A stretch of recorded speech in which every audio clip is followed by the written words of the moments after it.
Anthony, how are you diddling? Welcome to the latest edition of Lee Rogers Meets.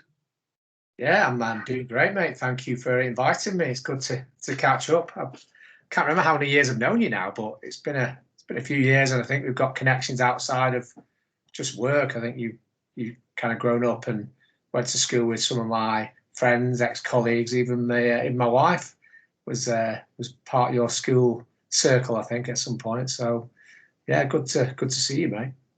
Yeah, she was. Yeah, you too. It's been a little while, so it's great to catch up. And you're definitely one of those people that is, you kind of have a gravity towards. And I know, and not only on a personal level, but seeing how people gravitated to you. And the one thing that stood out to me that was your humility, actually, and how very grounded and generous you were with your time as well. So I wanted to thank you for that, first of all.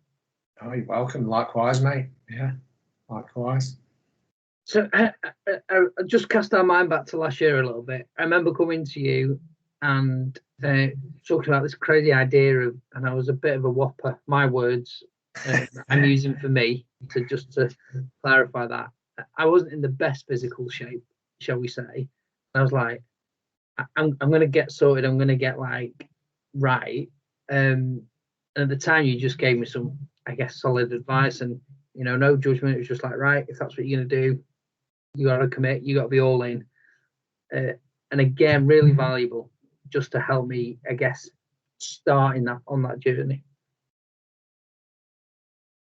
Yeah, and I think it's a sort of challenge that most people face probably more than once in their life about, just getting the balance right. And it's about kind of sustaining a level of happiness with yourself, isn't it? And, I've worked with lots of people over the years, and you kind of do gravitate towards the people that have got an interest in that area when you're talking about whether it's sort of healthy eating or diet or exercise or even competitive sport, to be honest. And so, yeah, it's good to have those conversations. And, sometimes people get on I'll call it a regime, if that's the right word. I don't know whether it is or not. And they do well. And sometimes people fail. Sometimes people sort of don't really even get started. But I think I always try and encourage people to approach it in the right way and, do what works for them. Don't set yourself up to fail. And I think when we were talking about it, you really had the bit between your teeth. There was a seriousness about it. And I think what stood out was you made some very definite and clear commitments about what you wanted to achieve. So you were like, straight away, I'm not going to drink for a year. And I've got to be honestly, when I heard you say that, I thought, wow, that takes a bit of doing, because everyone likes, well, not everybody, but a lot of people like to let their hair down a little bit at times and have a few drinks and stuff. And many people can go without, but for a year is like a massive commitment. So I thought, if he's serious about this and he's making that first lockdown commitment, then he's definitely going to give himself every chance, because I think that's a catalyst for your mindset, really. In that, if you're going to make a sacrifice like that and a commitment like that, it makes the other steps in the process easier. Because it's like, if you're abstaining from something, then why would you waste all that effort and commitment by not doing the level of exercise you want to do, or not eating the right levels of food that you're planning as part of your sort of meal preps or your diet. So I think that's a good indicator of someone's level of commitment. So yeah, I did kind of think, I wonder if it will last. And to be fair, mate, my view was that even if you stuck that out for a few months, that had been still a really, really good start. But the fact that you did it for the whole year was brilliant. And so, yeah. Yeah, and I think it goes deeper than, you talked about regimes or campaigns. I definitely had a mindset of a 12-month campaign.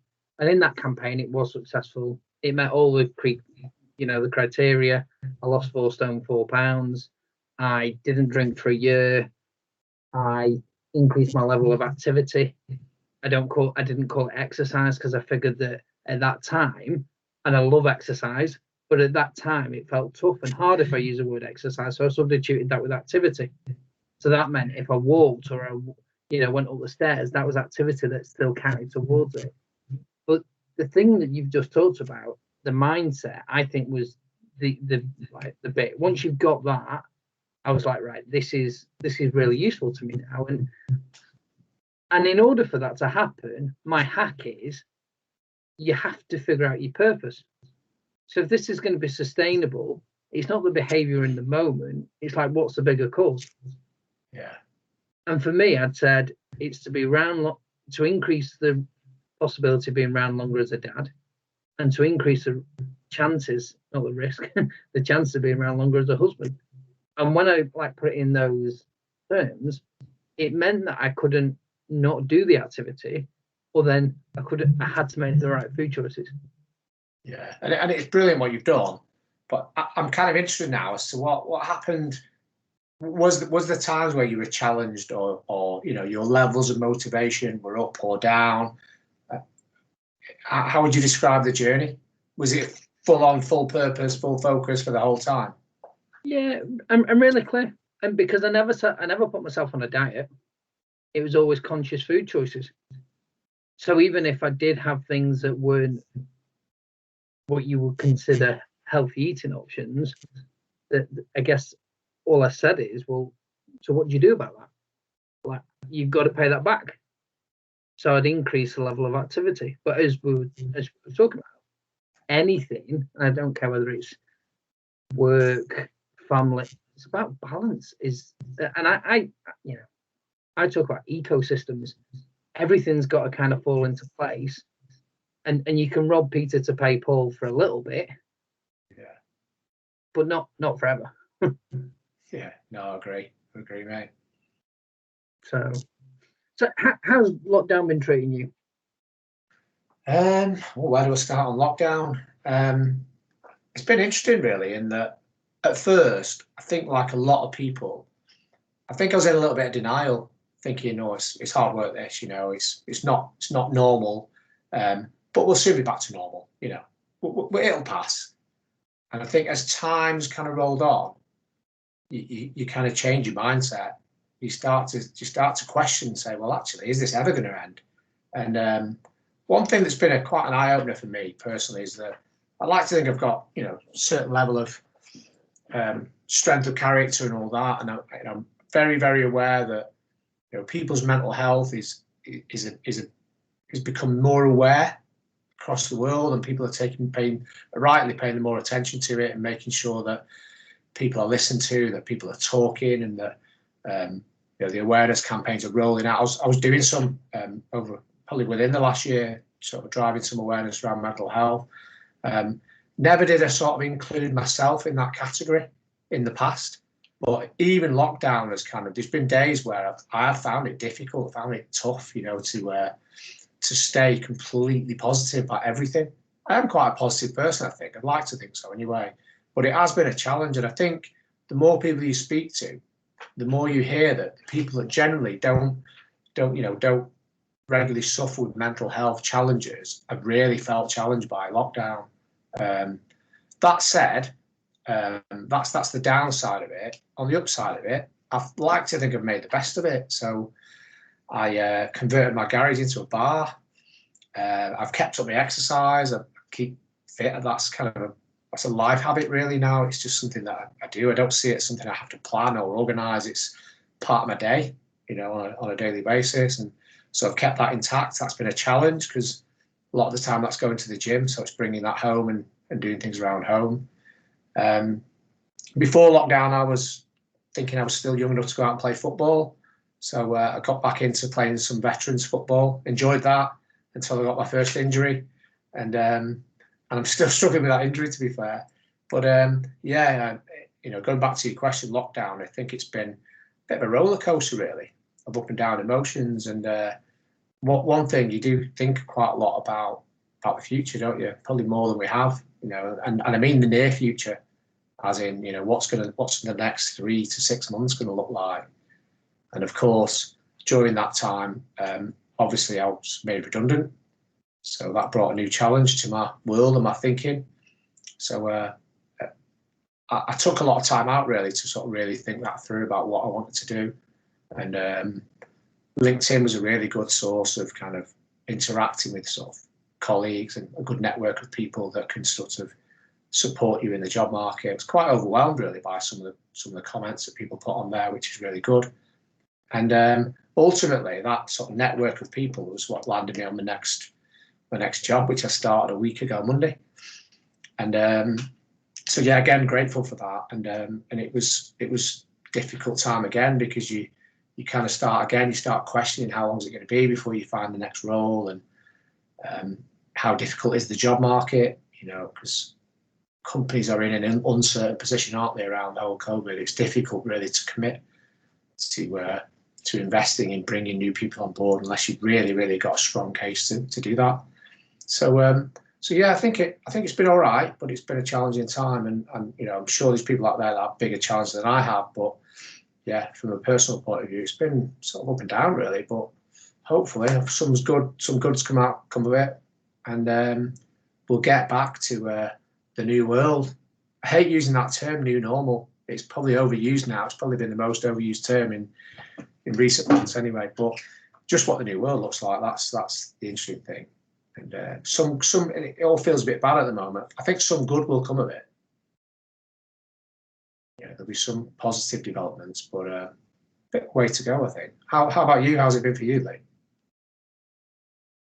It's been interesting. I've not been shy about in the past on LinkedIn actually talking about my own mental health challenges. If you look at my profile, people can see that in the articles I've written. And to be honest, I think that's equipped me really well, and it's put me in a really good place.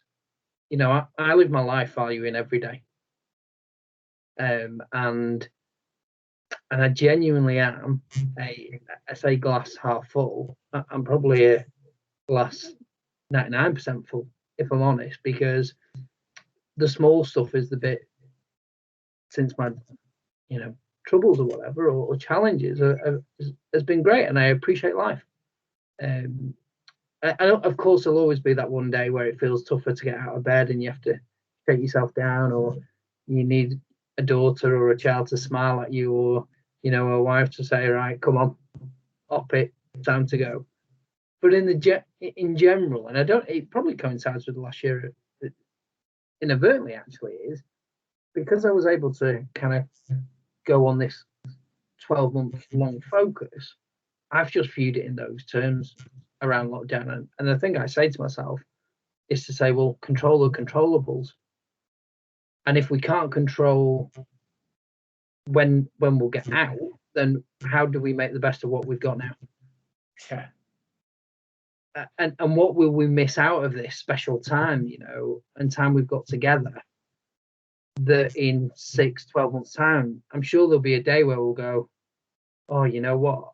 Actually, that time we spent there was so special, was so unique, and it was like a lived experience. So I'm curious, if any, more than anything, I'm curious around how are people coping, and I know that it is so tough for so many people. Yeah. What will a different world that we step into look like, and how can we make the best of it? And I guess the news this week about, with Bill Gates, for example, talking about actually the biggest challenge to come is climate change. I think that's the thing on my mind more than anything, moving beyond this in the not too distant future. Yeah, I think like I said, there'll be a lot of different things happening in the future. So even things like from a work perspective now, unavoidably attitudes have changed towards certain things. Things like working from home, for example, has become a much bigger thing than perhaps it ever would have done if it hadn't have been for this. But now that this has happened, employers and organizations can't help but think, well, hang on a minute, how can we get this balance right? Because there's been some positives of that, where people have got to their work-life balance. In some instances, not all, because some it's been difficult, but some it's become a lot more of a positive for them.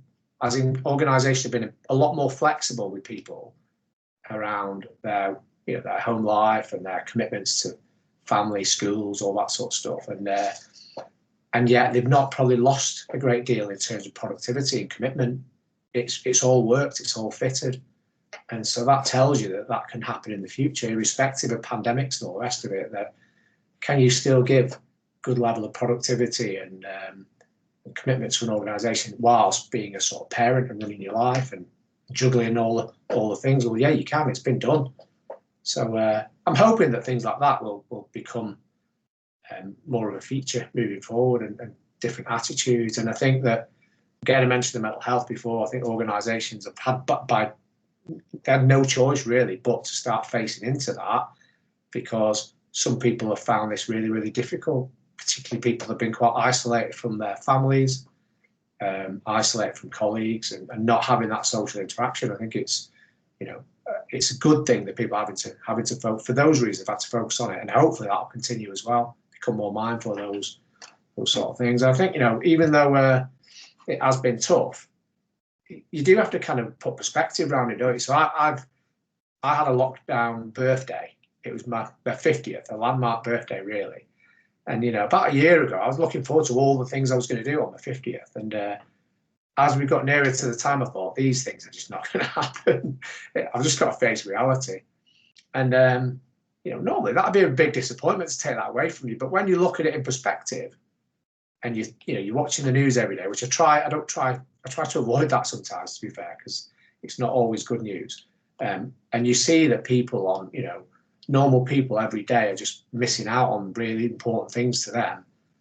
You start to think, well, that's a bit selfish of me to think I want to do all these things on the birthday. They are nice and they're nice to have, but it kind of didn't affect me that much. I kind of thought, well, I can celebrate again in the future when things get back to normal. I can spend time with my mates and wider family and all that sort of stuff. Then it can wait. It can keep.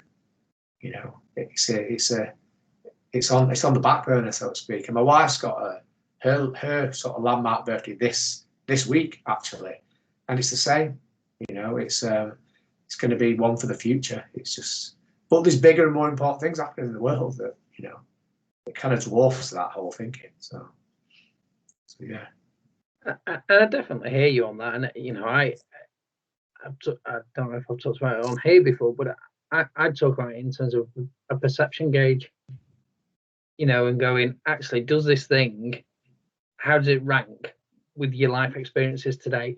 And when you put that in context in the short term, even that helps you then think through, where does this really land? Because I'm somebody that, if you do all the personality profile tests or whatever, the feelings come out, and feeling as opposed to thinking straight away. So it's a good temperature gauge for me to have that pause to go, just validate your feelings. Yeah. Where is this? What's its importance? And because similarly, landmark birthday, actually we made the most of it, and it's the most amount of fun that we've had for a long time. In my head, though, for like 10 years, I'd planned to go skiing in Canada. It didn't quite happen. Will it happen in the future? We've got it to look forward to, right? Yeah, exactly. So I didn't make a shed pub though. Sorry, or like a backyard pub. So yeah, I'll have you over when it's all back. Yeah. Well, commission you. I'm not a big drinker really, so I never drink on a school night. It's just not for me. And so it's probably a bit of a waste, my garage now being a bar, because it's probably the most underused bar in the entire world. But it was just a project, and when we get the opportunity to get some people round, it'd be a good social gathering place, and it's just something I can continually evolve and develop as we go on. It's not brilliant, but it's all right. It's a good little place to get away and watch a bit of football and stuff. So I was interested when you, let's just go back a sec, when you were talking about when you took the time out, having been made redundant, to really gather yourself and really think through, what was that process like, and how did that help? Process for me was, well, first of all, I was really, really lucky and fortunate to have a bit of time. Finished up with Talk, and we had a sort of payment in lieu notice period, so that gave me some time, which was great. Really sort of grateful for that, and that meant I didn't have to rush into doing anything. And because I had time, I had to really sort of take a step back and say, well, what is it that? And this is the advice I've always given to my kids when they were growing up, and that was that you need to find something that you like doing and that you're good at. And if you can get both of them, that's brilliant. You know, you've cracked it. And I knew what I liked doing. I like working with people. I like good levels of responsibility. I like the fact that the roles I've had, you know, recent years have always been never a dull moment type of roles. Every day's a challenge. No day's the same. And yeah, so I kind of kept my sort of thoughts around that. Rather than thinking about jobs that I could do, I was thinking about jobs that I'd really like to do. And so a few opportunities came my way. I had a few conversations, and I kind of quite early on thought, no, I'm just going to have a real conviction about this. I'm going to understand what the role is, what the opportunity is, what the company's all about. And if it doesn't fit, you know, what I'm looking for, then I'm going to exclude myself. I'm not even going to, you know, continue conversation. Just be really honest with people, which is what I did. And there was sort of a few contacts made through LinkedIn, and I got a conversation with one of my old colleagues, Graham Bagby. Went really, really well. Got a lot of respect and time for Graham. And one of the things that have been on my mind is that I've always worked in telecommunications. It's an industry that I've, you know, for one reason or another, I've just stuck in it. Even though I've moved from one organisation to another, not very often, albeit. So my last 3 jobs were all for like 8 or 9 years each, you know, and I did take different roles within those organisations, but I'm a stayer really, and I've got quite comfortable in telecommunications. And I've always thought, what would it be like to move to a different industry, something, you know, completely different? And I thought, well, I can do that. You know, a lot of, you'll know this, Lee, from dealing with lots of people in different areas, is that a lot of the skills that you need to do a job particularly well are transferable. You know, you're still dealing with the same general public, aren't you? Whether that's internal colleagues or customers, and you still need a certain level of experience in dealing with people, dealing with situations, and yeah, so I thought, why not move into a different industry? And the opportunity came about, and it was all about being part of something that was going somewhere. And from speaking to Graham, you know, the organisation is definitely going somewhere. It's really ambitious. It's growing from strength to strength, which is great. And part of the process itself, which I thought was really important, was going and meeting some of the people in the organisation and getting under the skin of, you know, not just what the actual role is and the job description. It was about going and meeting some of the people and having a good conversation about the culture and how they work and what the future looked like. And yeah, just got a really good feeling about it. And the rest is history, so to speak. So started last Monday, and yeah, really enjoyed it so far. You know, got all the challenge of every other business around social distancing and about how we manage that element of things. And, you know, working in that industry, you know, health and safety is massive on the agenda. It's so important, and taken really seriously, you know, by the company. So that's been good and quite reassuring, really. And of course, again, at another time, if I could go in and, you know, fully visit all the offices and meet all the people face to face, it would have been great. But you have to improvise, don't you? And it's and that's not been too much of a challenge, if I'm honest. It's been pretty good so far. And lots of sort of video calls with people to get to know where they fit into the organisation, and just immersing myself. I'm still in that immersion stage at the moment, where immersing myself into the business, learning about, you know, how it operates and who's who and how I'm going to be interacting with those people. So yeah, it's really quite an exciting time, and I'm hoping that stays that way throughout, really. But yeah, it's been good so far. Great stuff, and you know, congratulations on the role. And you know, I think you've taken a really thorough view of the process, and I know we talked about that before you left, actually. So I'm thrilled to kind of hear the other side of it, because I don't often get a chance to catch up with people in that way. So that's great. I won't forget that video that you had us all doing, which was that video where we did a selfie video of selling ourselves, and I think everyone was really uncomfortable doing it, but it does get you thinking, that sort of stuff, you know, around how do you come across, how do you present yourself to a prospective employer. And yeah, it was cringy, it was difficult, but you know, the old cogs were whirring, and I was starting to sort of become more self-aware about, you know, how did I come across? You know, I'm a looking positive, upbeat, smiley, you know, approachable, all that sort of stuff. And not just that, you know, what are the words? What's the substance of what I'm saying to these people? You know, is this is this the sort of person you want in your organisation, type of thing. So no, it was good. It was good exercise, that, to be fair. I just figured that if you don't do it for a long period of time, like anything, you talk about transferable skills, and you just get out of sync doing it, really. So that's there to help and support. So let's just focus then a little minute on what are some of the highlights of your career, and what would you say have been the biggest challenges?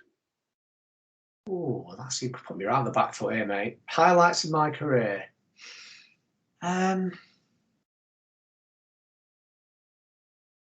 Difficult one. I think if I go back to my Vodafone days, I worked at Vodafone in the, when was it now? 2000s, 2004. I think I went to Vodafone. Yeah, it was. I was part of a really, really good management team there. It was, a really strong team, quite dynamic. We had a brilliant boss. We've all had good and bad bosses, haven't we, over the years? And I think that environment was so good. That's what I remember about the whole thing, was that we had a good team. We were all moving in the right direction. We were different personalities, very different. Some really strong characters in that team. But I think the way that my old boss, Les Blacker, he just got the balance right with us as a team. He gave us the right freedom. He gave us the right level of autonomy, and we all maybe did some things slightly different to each other, but we were all moving in the right direction. And we won some external awards. We won Contact Centre of the Year, European Contact Centre of the Year, and that was brilliant. There was one or two individual awards. I won't go into that too much, but they were quite flattering and really nice to win them. But I think to win the Contact Centre of the Year award was brilliant.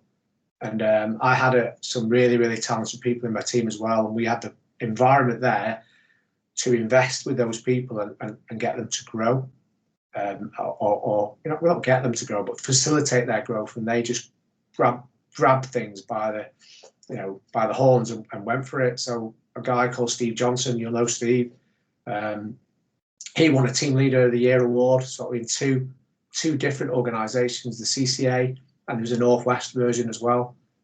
So it was really good to see some of my team really, really doing well. That was good. A guy called Tyrone Almond, he won a Contact Centre Advisor award in the European Awards. That was great. And they were great days, And then Vodafone went through a whole lot of changes, and of course that was difficult. That was quite hard to go from a really global brand, really, that you were proud to work for. And we were all 2P'd across as an organisation within operations of Vodafone to an outsourced company. And that was a real difficult challenge to take a lot of people through. Again, like every other difficult challenge you have in your career, there's lots of really good learning you get from it. And I'll only look back on that as much as it was challenging, it was really good learning as well. And so yeah. In what ways was it great learning? Just because things don't always go the way that you want them to go. The organisation, you didn't have the luxury that perhaps you had in a brand like Vodafone. The investment in things like people was not as intensive, if you like, or we had to be really kind of smart about where we invested, because we were working on a profit margin. I don't want to speak badly of that industry. It's just different. So it was just adapting to a different environment with, I won't say a different set of rules. It's just, the way they work commercially is different.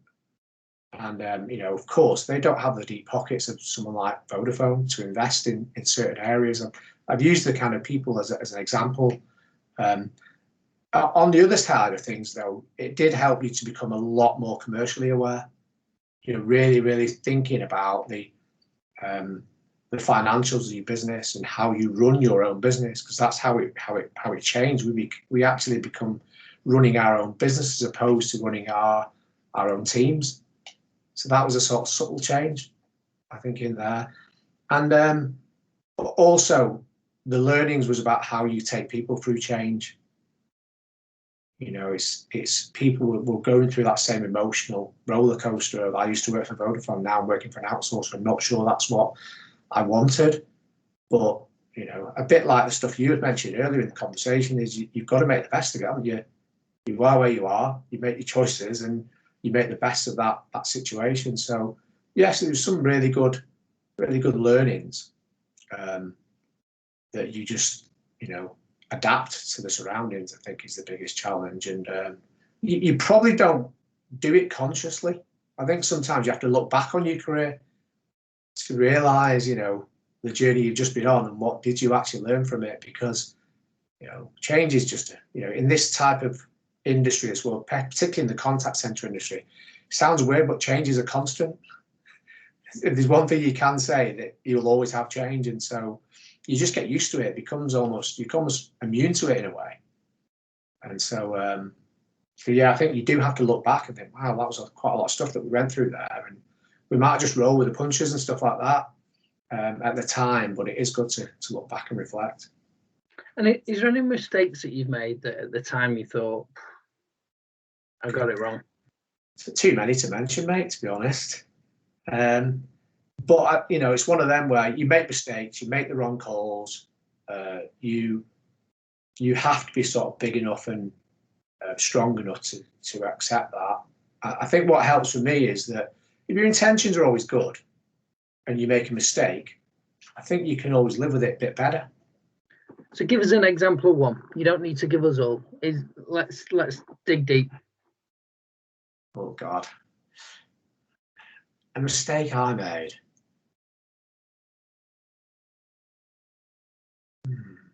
Really, I like to put me on the spot, Lee, don't you? I'm struggling, mate, to be honest, because I think maybe I'm looking at it the wrong way. Because I think mistakes are just, you know, they just happen.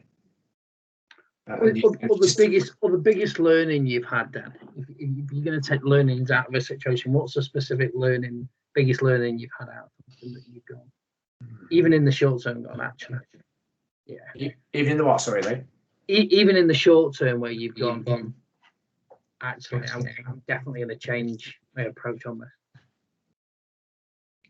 I think the only thing I can give you really is more of a general thing, and that is, and I hope to think that, well, I like to think that I'm probably better at this now, is listening more, talking less.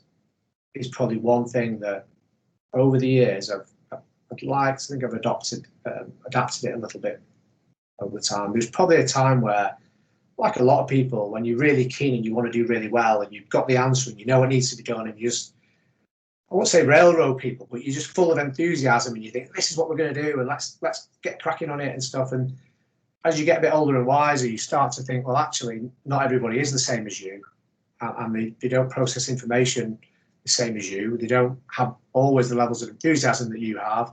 So you can't just railroad people like that. You can't just get them all on a journey. You almost have to, you know, make them part of that, whatever it is you're trying to achieve. You know, give them some levels of responsibility and input.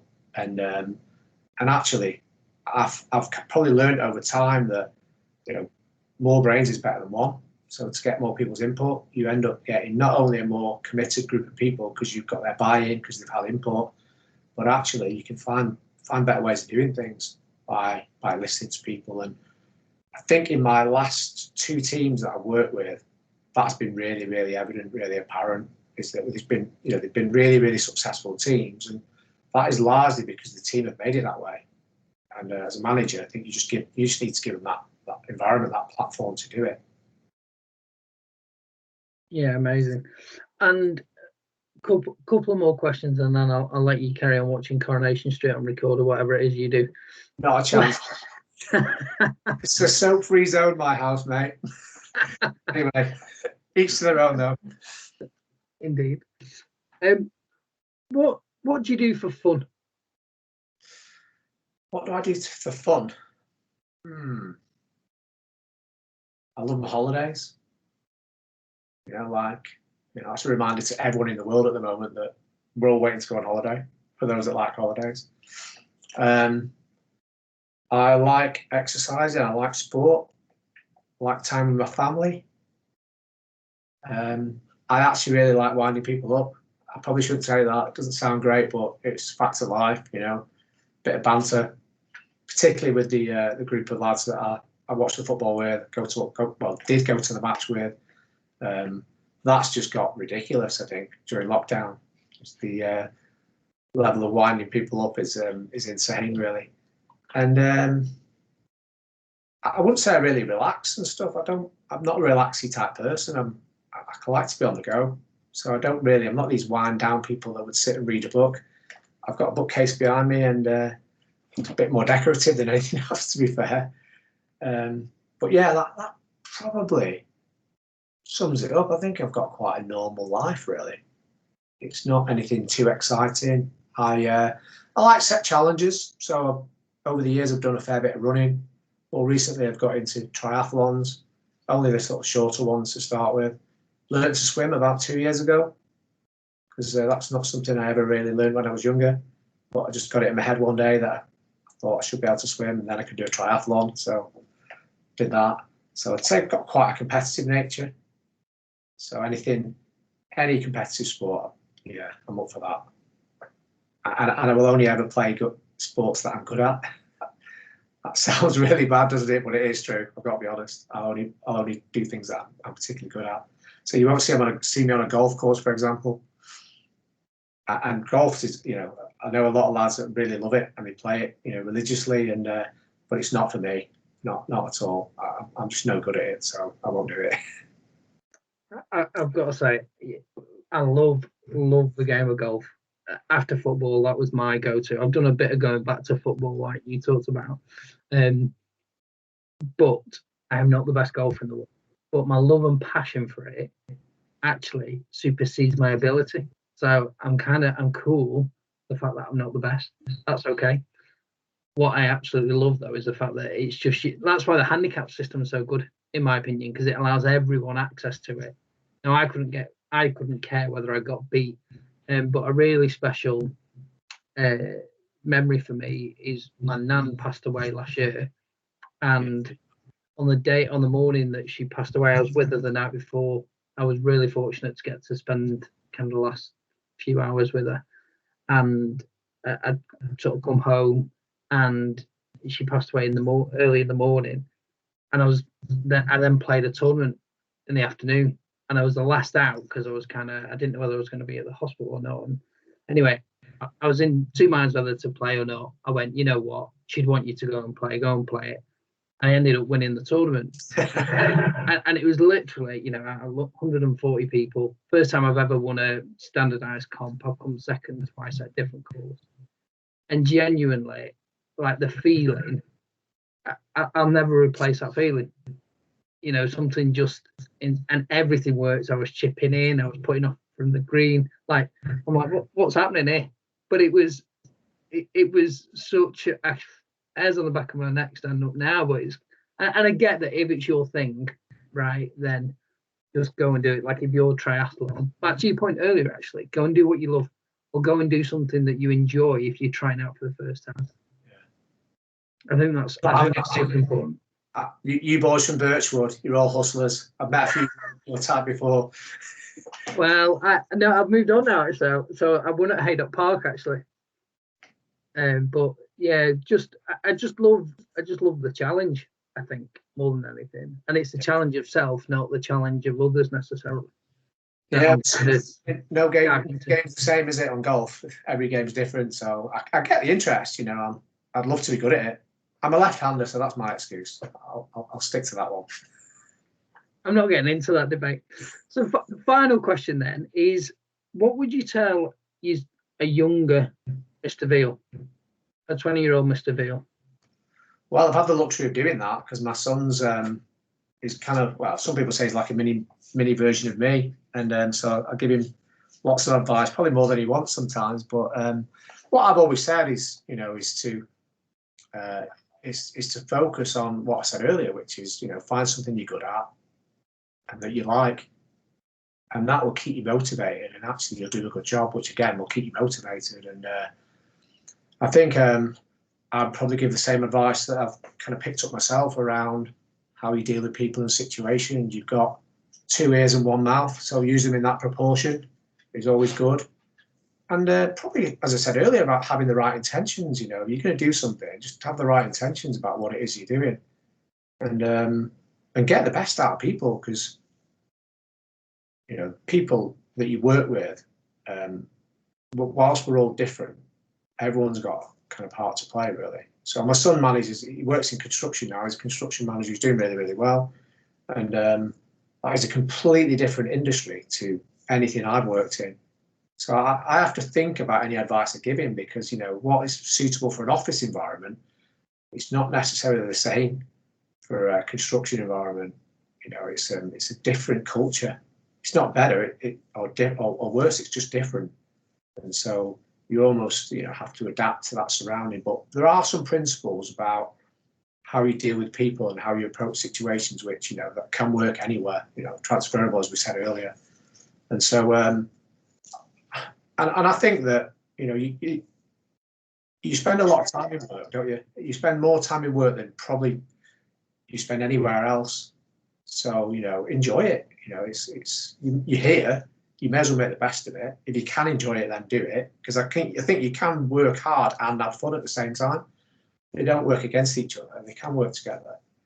And that's what I would say. I think, you know, other than that, is that take a bit of reflection time every now and again.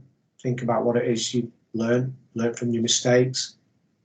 To your questions earlier, really. And don't have too many regrets, really. Make your choices. You know, you go through your career, and you've done it, and I've done it, Lee, where you make choices about how you deal with situations, how, you know, what jobs you take, what career path you take, whatever it is you decide to do, that's your choice. Live with it, you know, and move on. If it proves to be something that you wish you'd done differently, don't look back. Just make your choices from there and move on again. I'm not a big fan of looking back. I try and avoid going back to, you know, old stomping grounds. I wouldn't be too keen to go back to the same company too often. I think, you know, move forward. There's too much opportunity in life for you to think about going back, I think. Just look forward. So I'll give you a load there, Lee. Hopefully that's enough, mate. Hopefully I try to. And great. No, really appreciate it. You know, I appreciate your time. I appreciate you checking back in. Hopefully it's of use for people watching this, and stay in touch, mate. Hope it goes on. Yeah, the best, mate. All right. Keep it going, mate. Cheers, pal. See you later, Lee. Take care, mate.